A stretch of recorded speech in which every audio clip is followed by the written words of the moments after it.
Picture this: you're living in New York, you've got a sweet apartment, a cool roommate, and a giant, homemade wooden entertainment unit that's literally trying to kill you. Welcome back. Today, we're diving into one of the most legendary Joey Tribbiani moments from Friends. It's the episode where Joey's pride in his craftsmanship and his questionable logic leads to the most polite robbery in sitcom history. If you've ever wondered how a grown man gets tricked into a cabinet while his entire life is hauled away, you're in the right place. It all starts with Joey's DIY masterpiece. This thing is massive, it's clunky, and according to Chandler, it's a tetanus shot waiting to happen.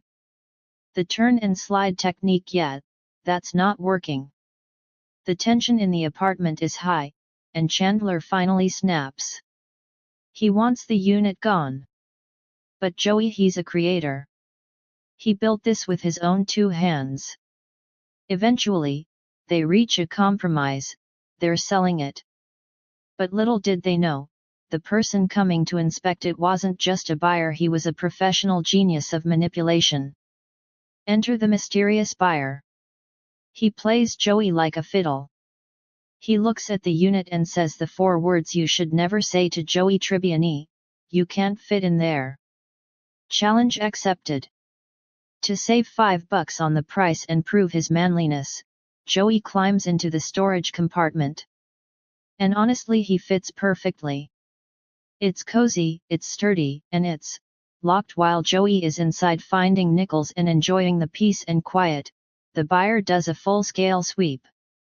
He doesn't just take the unit, he takes the TV, the stereo, the chairs, and even the microwave. He basically hits the select all and delete button on their living room furniture. The moment Chandler walks in is pure gold. The apartment is stripped bare. No chairs, no TV, just Joey locked in a box. When Phoebe walks in and asks what happened, Joey delivers one of the most underrated lines in the show: "Joey was born, and then 28 years later, I was robbed." It's the classic Joey and Chandler dynamic. Chandler's sarcasm meets Joey's innocence. They're left with nothing but a deck of cards missing the 5 of spades and a lot of regret. Well, until Ross offers his extra futon and Chandler shuts down the bragging immediately.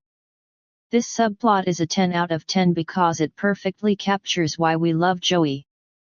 He wasn't just trying to be a salesman, he was being a loyal friend, trying to prove the worth of his creation.